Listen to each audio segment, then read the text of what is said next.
की दलित महिलाओं के लिए, शोषित ग्रामीण बेसहारों के लिए झालसा का योगदान है। आओ करें इंसाफ और अपने हक की बात, कानून की बात, कानून की बात, कानून की बात, कानून की बात। नमस्कार। कानून की बात। कानून की बात में मेरा मकसद और इस पूरे एपिसोड का मकसद यह होता है कि जो लोग हाशिए पर हैं उनको भी कानूनी मदद कैसे मिल सकती है निःशुल्क, इसके बारे में जानें और उन कानूनों के बारे में उनमें क्या प्रावधान हैं जो सीधे सीधे उनसे जुड़ रहे हैं और कैसे उनमें किनसे मदद ली जा सकती है। ये सारी बातें हम इस पूरे प्रोग्राम में करते हैं। हमारे पास जो जज एक्सपर्ट्स आते हैं वो भी बताते हैं आपको। हमारे बताने का मकसद तब फुलफिल होगा, पूरा होगा, जब आप अपने और आसपास के लोगों को उससे मदद दिलाने और मदद लेने की कोशिश करेंगे। इस बीच कई कार्यक्रम हमने किए, जो नया कानूनी संशोधन हुआ है उस पर, उन कानूनी संशोधन के बारे में आज फिर बात करेंगे और इसको कई अलग अलग हिस्सों में बात करेंगे। आज सिर्फ हम बात करेंगे जो सीआरपीसी था अपना उस सीआरपीसी में जो संशोधन हुआ है वो संशोधन क्या है और उससे आने वाले दिनों में फ़र्क क्या पड़ता है। हमारे साथ बात करने के लिए जिला उपभोक्ता संरक्षण आयोग के चेयरमैन एस प्रसाद साहब हैं। स्वागत है आपका। जोहार, नमस्कार। एक तो हम ये समझना चाह रहे हैं कि 1 जुलाई से जो कानून लागू हो गया, लगभग दूसरा महीना गुजर रहा है, तो उसमें क्या फ़र्क आया। पहले कानून हम जान लें, तब हम अपने दर्शकों को बताएं कानून क्या बदला है और उस बदलने से क्या फ़र्क आएगा। पुराने सीआरपीसी के जगह पे नागरिक सुरक्षा संहिता आ चुका है जी। और इसमें कई एक स्तर पर परिवर्तन है। सबसे पहले पुलिस केस जो रजिस्टर होता था जी। तो आप जिस थाने से संबंधित केस होता था उसी थाने में आप केस एफआईआर कर सकते थे। अब आप 0 एफआईआर किसी भी थाने में कर सकते हैं और संबंधित थाने को वो भेज दिया जाएगा। देश के किसी भी हिस्से में, किसी भी हिस्से में 0 एफआईआर उसी आधार पे होता था। दूसरा है क्या कि उसकी 0 एफआईआर तो पहले भी था ना? पहले भी था, लेकिन 0 एफआईआर रेयर केसेस में होता था। अब है क्या कि इसका प्रोविजन हो गया। दूसरा इसका प्रोविजन है कि उस एफआईआर की कॉपी अब विक्टिम को प्राप्त होगा। अच्छा। पहले विक्टिम परिभाषित नहीं था, पुराने सीआरपीसी में विक्टिम परिभाषित नहीं था। अब इस नए नागरिक सुरक्षा संहिता में विक्टिम को परिभाषित कर दिया गया। वो विक्टिम को प्राप्त हो जाएगा और इन्वेस्टिगेशन में भी परिवर्तन आया। हम अगर इस तरह से लें, जैसे पहले मैजिस्ट्रेट होते थे 3rd क्लास, 2nd क्लास और 1st class. 3rd class magistrate का पोस्ट एबॉलिश हो गया। उसी तरह से असिस्टेंट सेशन जज का पोस्ट भी एबॉलिश हो गया। अब मैजिस्ट्रेट में रह गया executive magistrate, 2nd class magistrate, 1st class magistrate और सेशन जज, ये रह गए। नहीं, एग्जीक्यूटिव मैजिस्ट्रेट प्रशासनिक में हो गए, प्रशासनिक और यहाँ हो गए 1st क्लास और 2nd क्लास मैजिस्ट्रेट। हाँ, यहाँ 3 हो गए।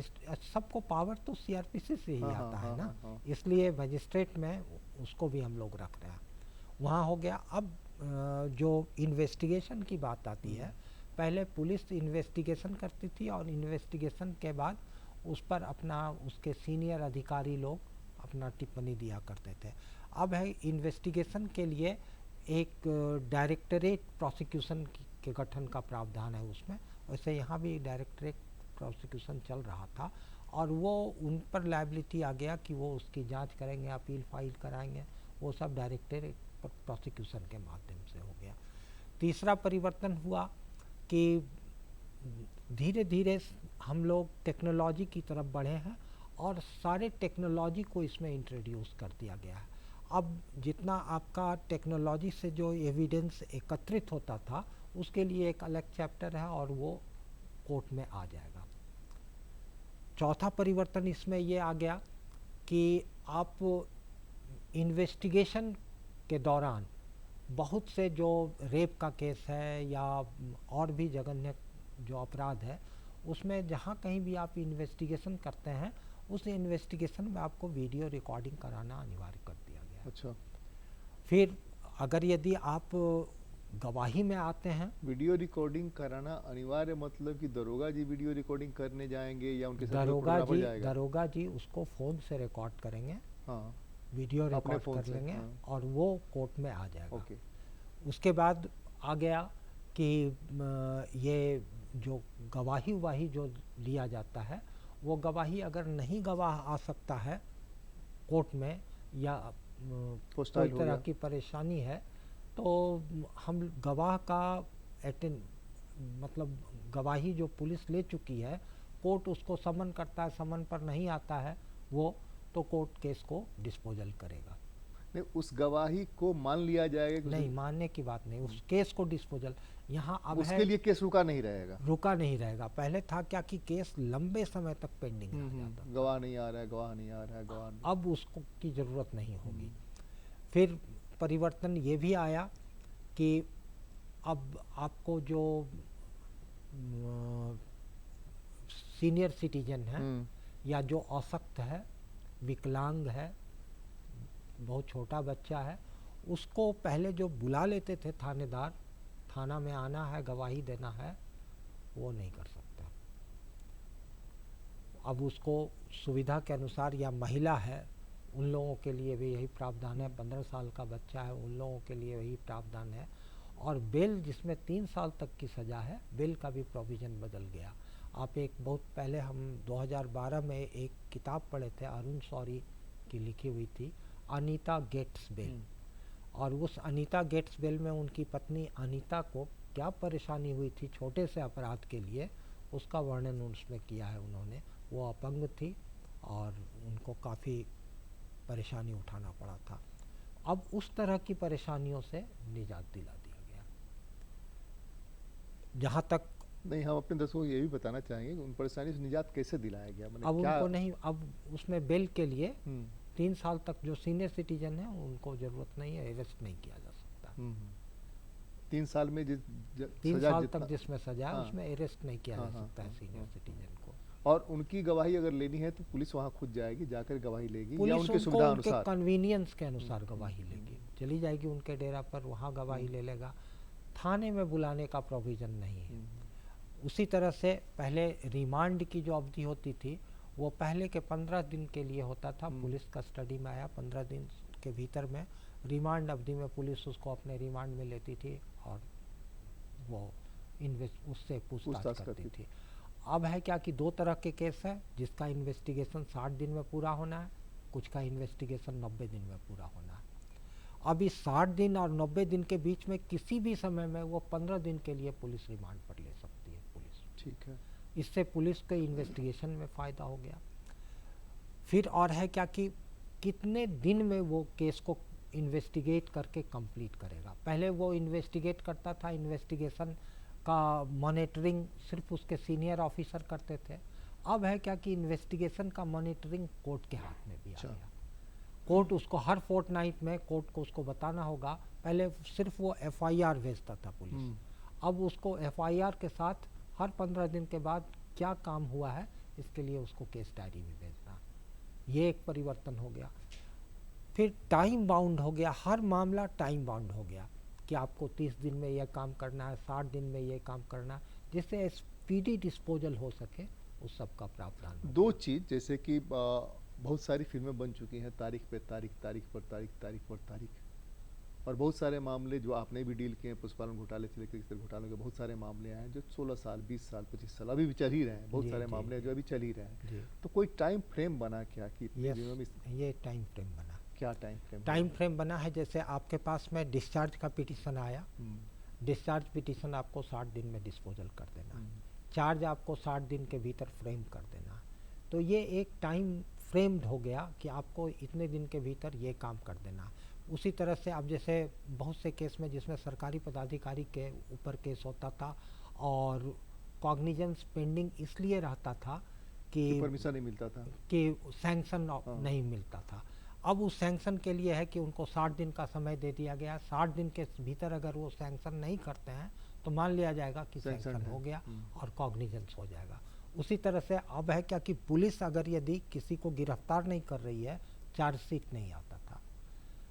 अब जिस पुलिस अगर किसी से ले लेती है, सिर्फ उससे स्टेट में ये वादा कि वो जाएगा कोर्ट के आगे, सरेंडर करेगा या कोर्ट में उपस्थित होगा, ये सिर्फ उससे लिखवा के ले लेती है, तो मान लिया जाएगा कि अब ये केस चार्जशीट लायक है और चार्जशीट फाइल हो सकता है। नहीं, दो चीज़ें और सीआरपीसी में हम समझना चाह रहे हैं। पहले यह था कि सम्मन जो जाता था कोर्ट से, वो सम्मन डिलीवर करने का काम कोर्ट के चपरासी या जो भी होता होगा, मैसेंजर होता होगा, उसका था या पुलिस का था। वो लेके जाते नहीं थे, आमतौर पर लेके नहीं जाते थे, लेकिन वारंट लेके पहुंच जाते थे। जैसे ही वारंट हुआ, वारंट लेके पहुंच जाते थे। तो अभी ये क्या आएगा दूसरे की, अभी मीडिया वही मैं पूछ रहा हूँ, वही मैं अपने दर्शकों को बताना चाहता हूँ कि चूंकि इलेक्ट्रॉनिक सिस्टम इंट्रोड्यूस कर दिया गया और उसमें जोड़ दिया, ऐड कर दिया गया, तो अब अगर कोई एफआईआर करते, जैसे आपने कहा कि पीड़ित को प्रति चली जाएगी जी, तो पीड़ित को डेवलपमेंट की प्रति तो नहीं मालूम है कि हमको बुला रहा है कोर्ट की नहीं बुला रहा है, या कोर्ट जब उस पर कार्रवाई करेगा तो पीड़ित के पास भी यह सूचना जाएगी कि हाँ अगले डेट में आपको हाजिर होना है।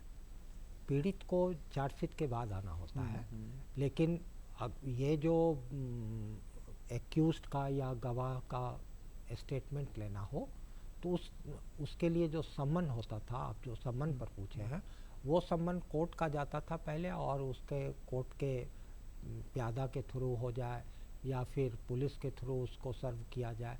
अब इलेक्ट्रॉनिक मीडिया के माध्यम से भी उसको सम्मन भेजा जा सकता है। कोर्ट ही सम्मन भेजेगी या पुलिस ही सम्मन भेजेगी?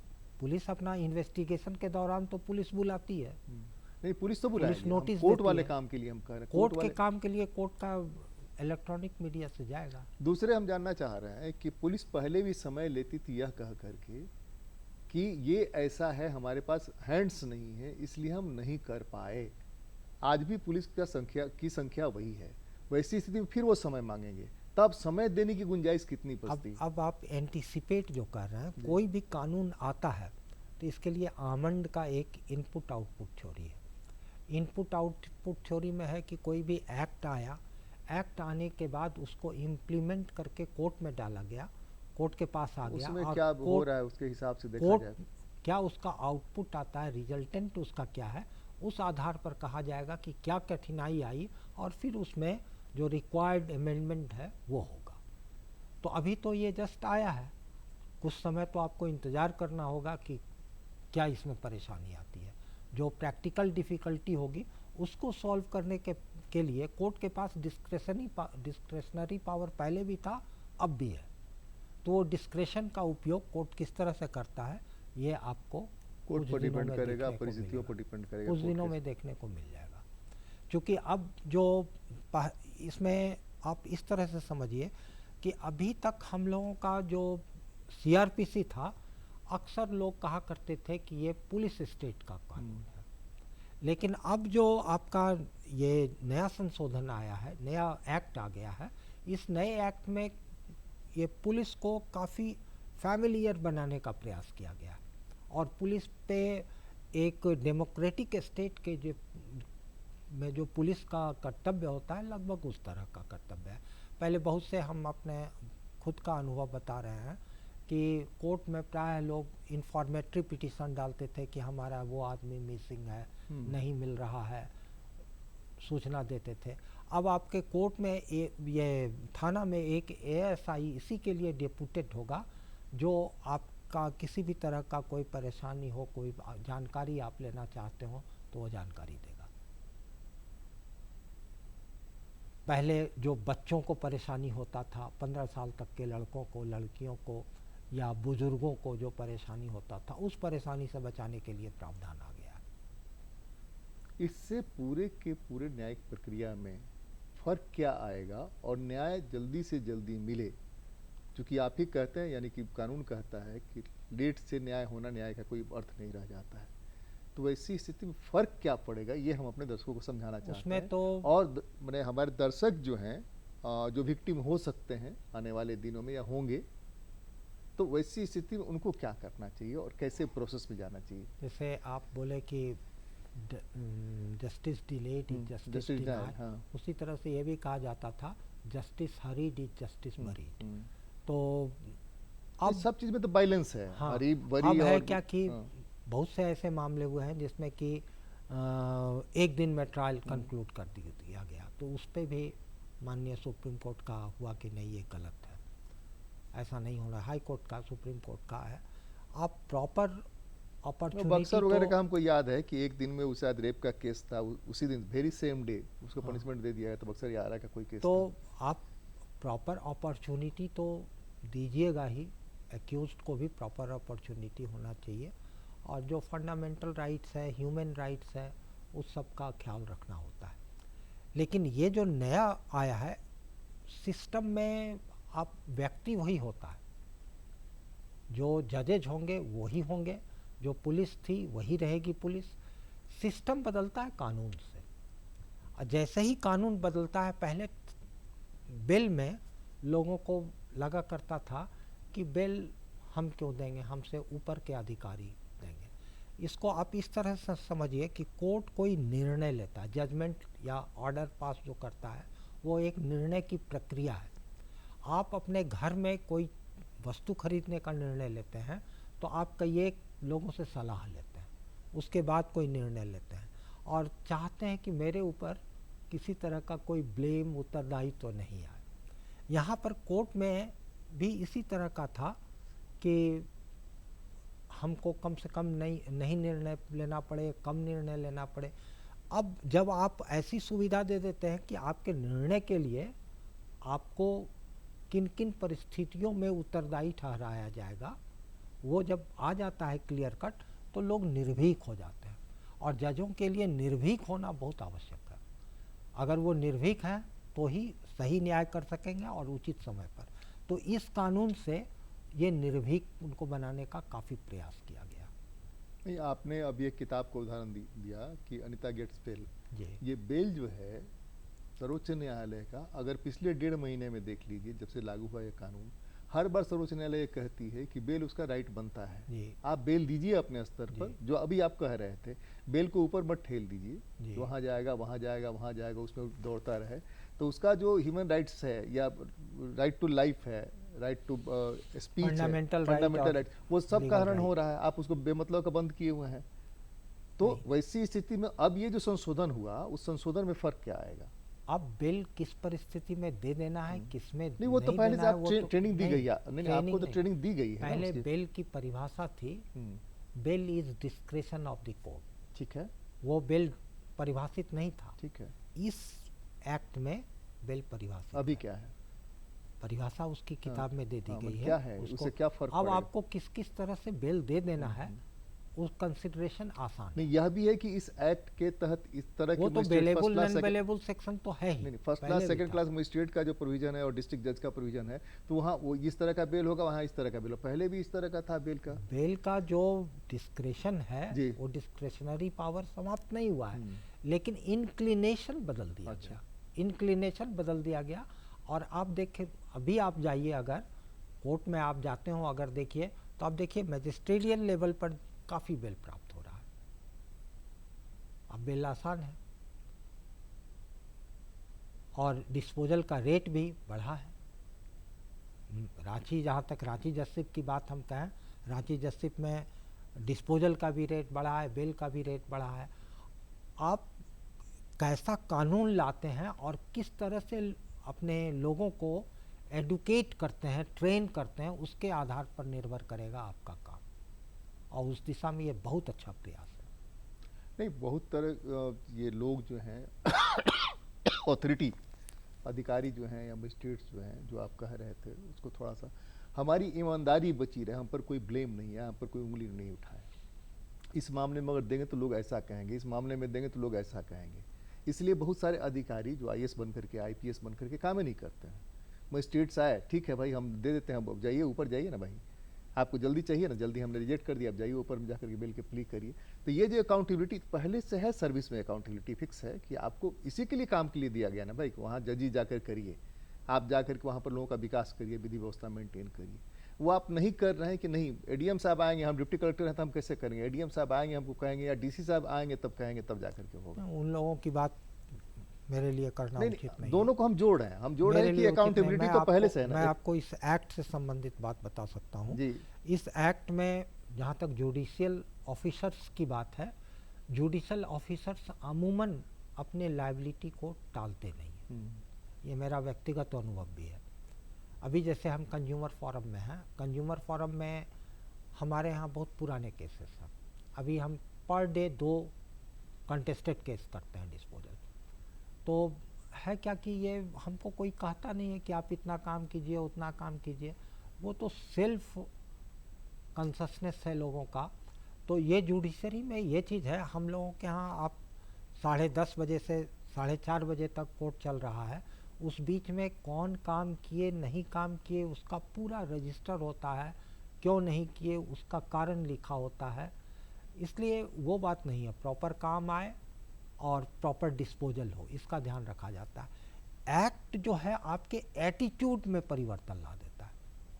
इस एक्ट से आपके काम करने के एटीट्यूड में परिवर्तन होगा और उस एटीट्यूड के कारण ही आपका रिजल्ट बदलेगा।